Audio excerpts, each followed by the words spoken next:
Olá, muito bom dia. Garantir que uma criança deficiente frequente uma sala de aula, será que significa inclusão? Dos 90.166 estudantes da Rede Municipal de Ensino do Recife, por exemplo, 3.299, ou seja, 3%, são alunos especiais com alguma deficiência. Será que podemos dizer que eles vivem hoje uma inclusão social? Quais as dificuldades desses alunos e dos professores em sala de aula? Como conseguir que uma criança atípica acompanhe o ritmo dos demais estudantes? Hoje, sábado 26 de agosto, a psicopedagoga Roberta Claro está lançando o livro Neuroaprendizagem, Estratégias de Leitura e Escrita. A proposta é auxiliar a criança com deficiência no processo de alfabetização. Roberta Claro é presidente da Associação Brasileira de Psicopedagogia, Seção Pernambuco. Aqui no programa também estamos recebendo Geisiane Oliveira. Ela é professora da Escola Municipal de Engenho do Meio, uma unidade de referência em educação especial no Recife. Sejam bem-vindas e muito bom dia. Olha, primeiro a gente falou do livro, né, que Roberta está lançando hoje, de neuroaprendizagem, e a gente queria que você começasse explicando para a gente, Roberta, o que é, na realidade, esse livro e de que forma que ele pode ajudar as crianças com alguma deficiência, com algum problema especial. Olá, Eliane, obrigada pela oportunidade, é um prazer estar aqui com você. O livro, ele nasce, na verdade, através das minhas experiências do consultório. Eu venho, ao longo de alguns anos, percebendo que as crianças estão com muitas dificuldades, principalmente no processo da alfabetização. E aí surge a ideia de criar o livro, né? Então, o livro, ele aborda o início, um construto teórico, onde eu vou falar especificamente quais são as áreas cerebrais, né, que se estimulam no processo da leitura e da escrita. E depois eu entro com as atividades práticas, né, que também é uma necessidade. Eu hoje, como presidente da associação, recebo muitos e-mails dos associados dizendo, né, poxa, a gente não tem muito material, às vezes a gente já sai da faculdade e temos dificuldades para trabalhar com as crianças, né? E aí vem as atividades práticas, que aí tanto os psicopedagogos quanto professores, até mesmo os pais em casa podem até estar utilizando também para auxiliar, né? Seria como os pais como um auxílio, e os profissionais, né, já com um pouco mais de habilidade para poder aplicar. Ok. A gente vai estar falando ao longo do programa, né, boa parte do que tem aqui, dos exemplos práticos, de que forma, né? Eu estava vendo aqui, ó, tem muitos desenhos, de que forma que a gente pode ajudar as crianças a aprenderem. Mas antes, Josi, me fale um pouco dessa experiência. Você é professora na Rede Municipal do Recife, dessa experiência e das dificuldades, de repente, que um professor tem em sala de aula, de ter uma classe com 30, às vezes até mais alunos, e neste grupo ter alguns que apresentam algumas dificuldades, o que são chamados de especiais. Trabalhar com educação sempre é uma heterogeneidade, né? A gente não tem uma sala homogênea, mesmo quando não tem crianças com deficiência. E a deficiência, por si, ela tem as especificidades, as singularidades do sujeito que a gente precisa estar acolhendo, observando e traçando metodologias para intervir de forma a superar essas dificuldades ou as especificidades que ele apresenta. Pesquisar, acolher, né, investir e fazer a parceria tanto com os profissionais que acompanham quanto com as famílias. Acho que isso é o caminho para efetivar a inclusão, né, essa educação de qualidade que a gente deseja para os nossos estudantes. Mas na prática, no dia a dia, é muito difícil você dar conta, até em função da carga de horário de trabalho que um professor tem. Não é fácil. O professor ele tem realmente que se desdobrar, né, nas salas de aula. O professor não tem só um vínculo, a verdade é essa. Faz dupla jornada, às vezes tripla jornada. E o que é que a gente busca? Apoio, né? Em algumas escolas da prefeitura, os alunos com mais comprometimento têm um estagiário de apoio ou um ADE para estar fazendo essa parceria e consolidando o trabalho de intervenção em sala de aula, porque, como você disse, são muitos alunos, no geral 26 alunos por turma, e essa intervenção só do professor não oferece toda a atenção que esse aluno precisa, né? E necessita para a gente poder estar intervindo. Como um aluno usuário de cadeira de rodas vai se deslocar sozinho, vai ter o apoio, até mesmo para o recurso de tecnologia assistiva que ele possa estar utilizando. Tudo isso precisa desse apoio. Tá. Roberto, quando a gente fala de crianças especiais, né, ou com apresentando algum tipo de deficiência, a gente poderia falar que deficiências são essas? É só a criança que anda com muletas, ou na cadeira de roda, ou ela tem um déficit de aprendizagem, ou são as crianças com síndrome de Down? Que patologias essas crianças apresentam e para serem chamadas e consideradas de especiais? Isso. Além dessas que você colocou, né? Então, assim, hoje a gente tem uma gama muito alta e muito grande, né? Tanto de síndromes quanto de transtornos. Então, todas essas crianças que necessitam, né, de um apoio especial podem estar sendo enquadradas dentro desse quesito que hoje, né, a gente está usando a terminologia necessidades educacionais especiais. A gente sabe que em relação à escola, né, Geise, as crianças, para terem esse suporte diferenciado, elas precisam ter um laudo, né? Então, a gente sabe também que muitas crianças têm essas dificuldades, né? Como você está falando. Então, a gente tem aqui hoje a dislexia, o TDAH, né? Que é o transtorno, déficit de atenção e hiperatividade. As próprias crianças com microcefalia, né? Síndrome congênita do Zika vírus, que é um público-alvo agora para as escolas, porque esses meninos estão na fase de estar entrando nas escolas. Então, todas elas estão dentro desse suporte que a escola precisa abarcar. E é difícil.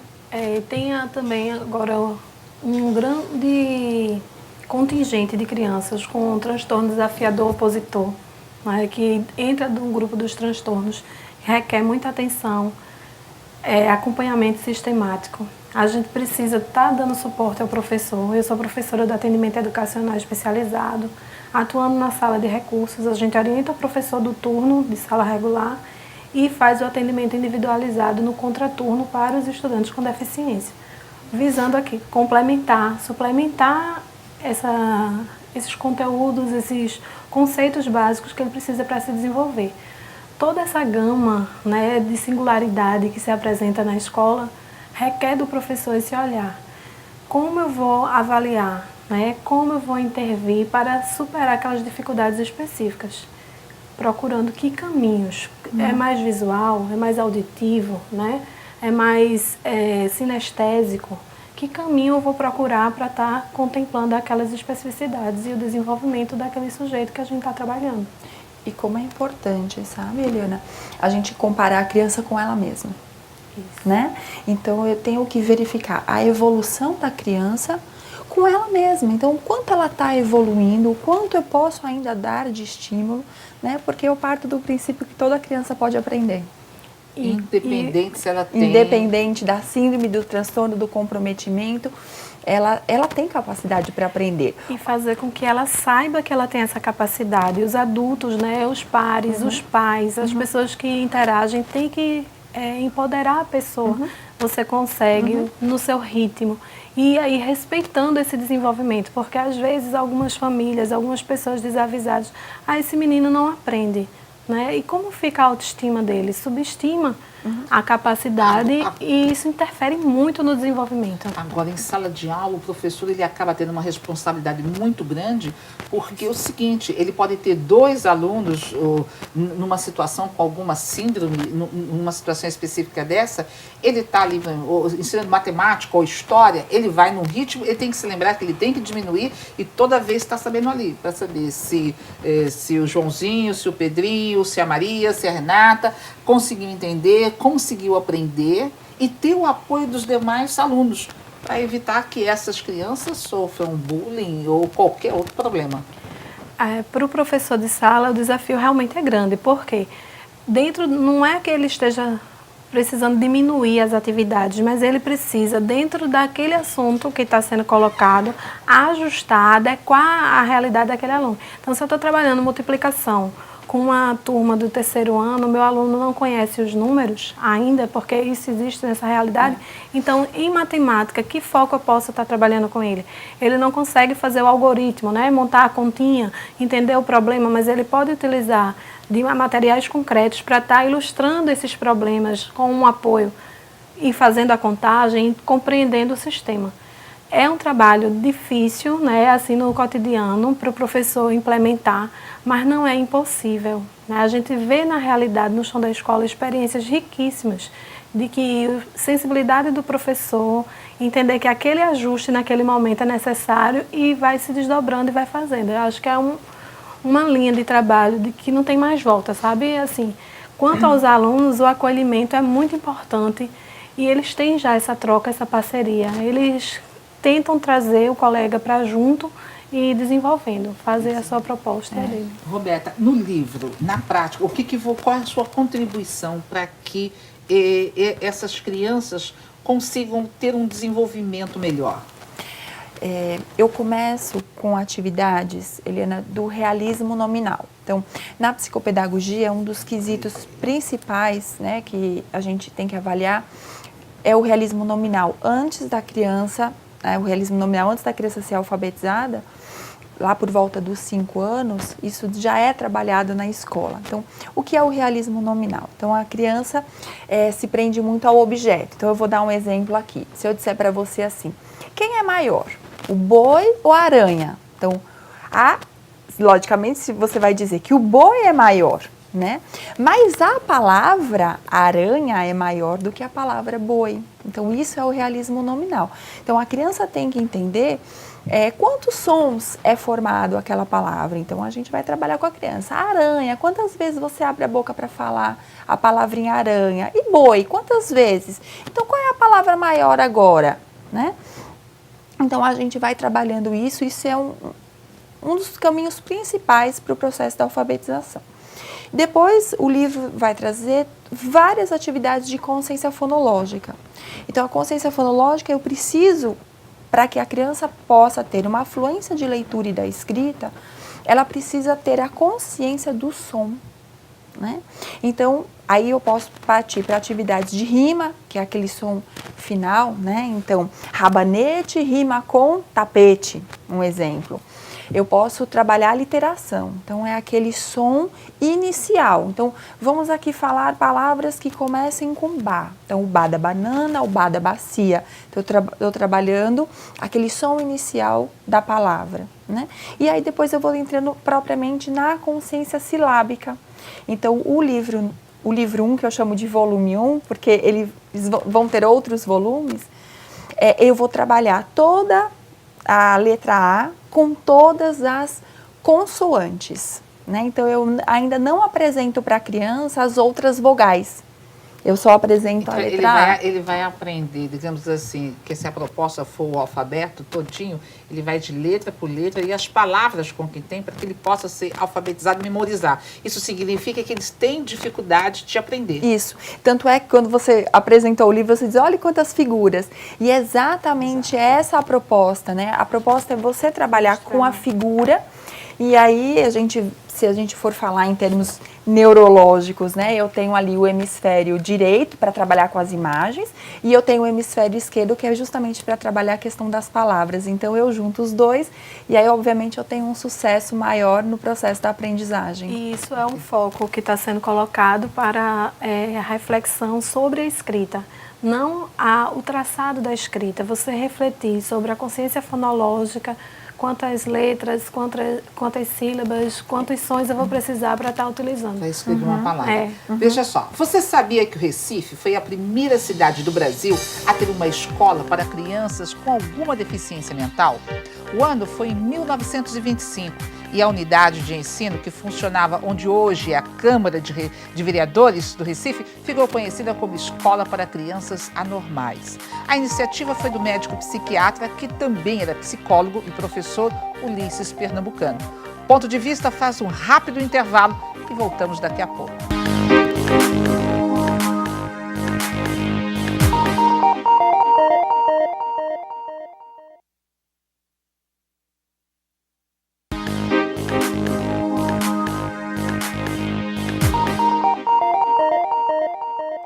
A inclusão das crianças especiais, esse é o tema do ponto de vista desse sábado. As nossas convidadas são Geisiane Oliveira, professora da Rede Pública do Recife, e Roberta Claro, que é psicopedagoga e que hoje está lançando esse livro aqui, Neuroaprendizagem, Estratégias de Leitura e Escrita, que é voltada para as crianças que estão apresentando algum tipo de dificuldade, né, ou com alguma patologia, como síndrome de Down.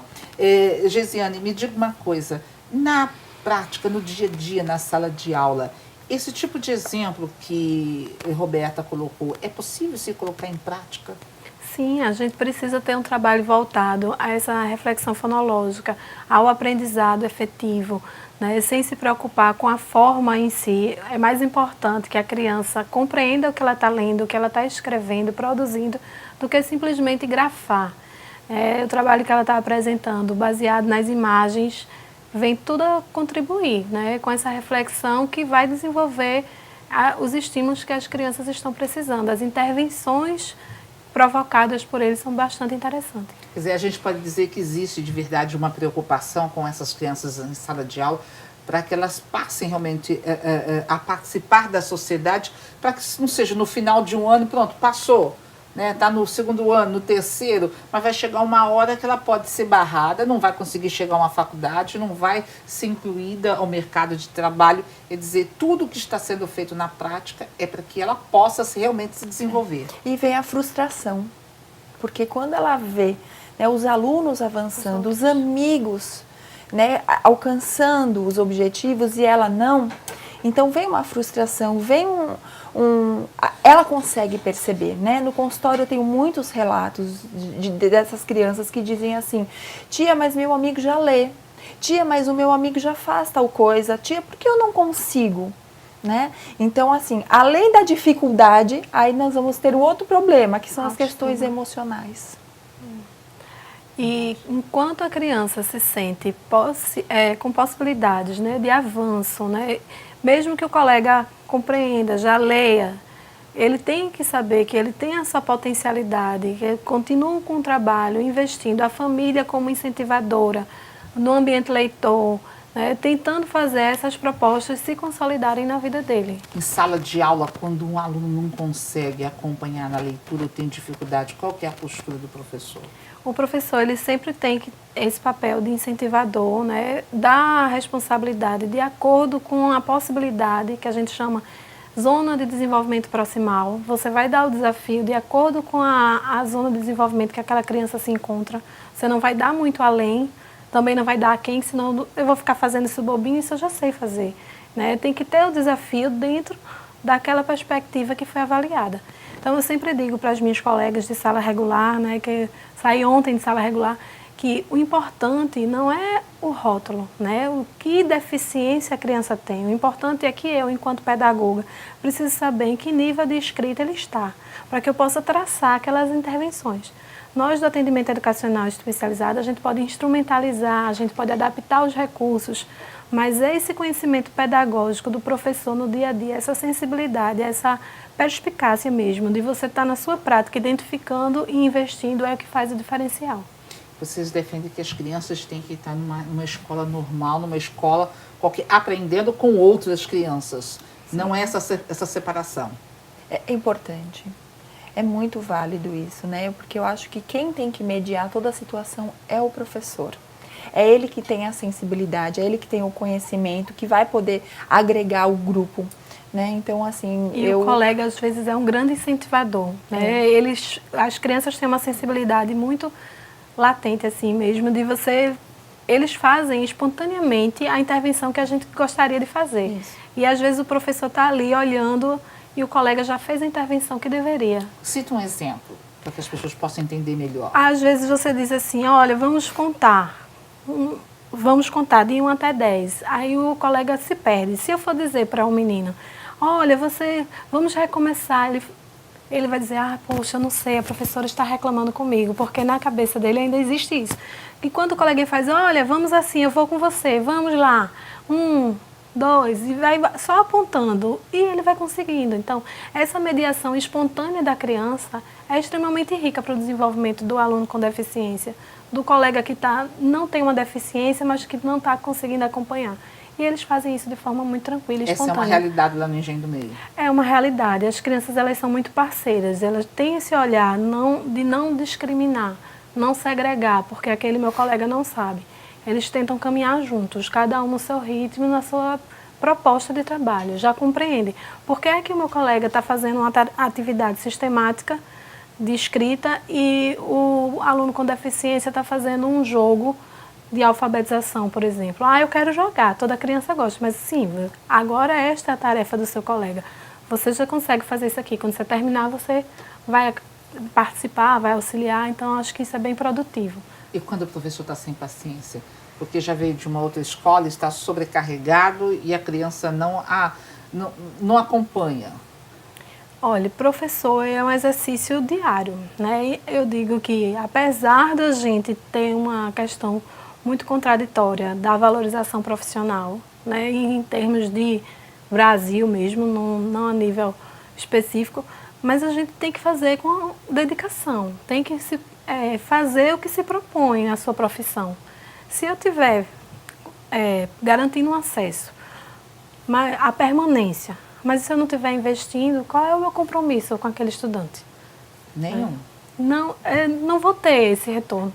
Quando a gente dá, mesmo que a gente não consiga fazer tudo o que a gente gostaria, a gente vê o resultado, né? Porque é na dinâmica de todo dia, de sala de aula, de alunos que chegam, às vezes, com muitas desorganizações familiares. A gente tem essa realidade. E não é no Engenho do Meio, né? A gente tem um cuidado com o outro, mas a gente não é uma escola perfeita, né? Assim, a gente enfrenta os mesmos desafios que todas as escolas, porque a dinâmica da escola não muda. Tem sempre crianças aprendendo, crianças com dificuldades que a gente precisa propor outras estratégias. Olha, a gente falou da importância do professor em sala de aula, ele está acompanhando, a gente sabe que existem várias dificuldades, né, na profissão, mas aonde entram os pais e de que forma? Você faz alguma alusão aos pais aqui, a participação deles nesse momento, nessa fase de aprendizagem? Faço. Principalmente assim, eu não sou professora de sala, né? O meu ambiente é o consultório, né? Então, lá no consultório, então, todos os pais, eles acabam tendo, sobre a minha orientação, então, o que é que ele deve fazer durante aquela semana para poder dar o reforço, dar o estímulo necessário para a criança ir desenvolvendo junto com ele. Então, inclusive aqui no livro tem uns encartes no final, que eu sempre falo para os pais, mais pro finalzinho aqui, ó. Acho que as últimas páginas.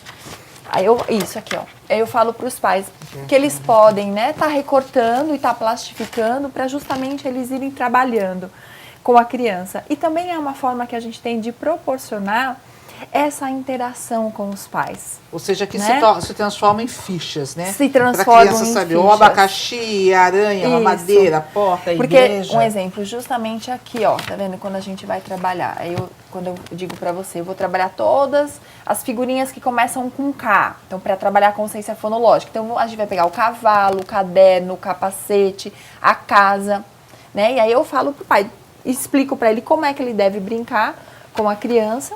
E se for para fazer o exercício, agora também eu sempre oriento que o exercício, a atividade, ela deve ser feita com autonomia pela criança. O pai está ali mais como um mediador e não para estar exatamente fazendo a atividade por ele, porque isso não está contribuindo com o processo. Você já conseguiu ver algum resultado positivo, um avanço na criança com essa metodologia? Muitos, Eliana. Tanto é que assim, o livro está sendo lançado agora, mas já é um trabalho de 10 anos.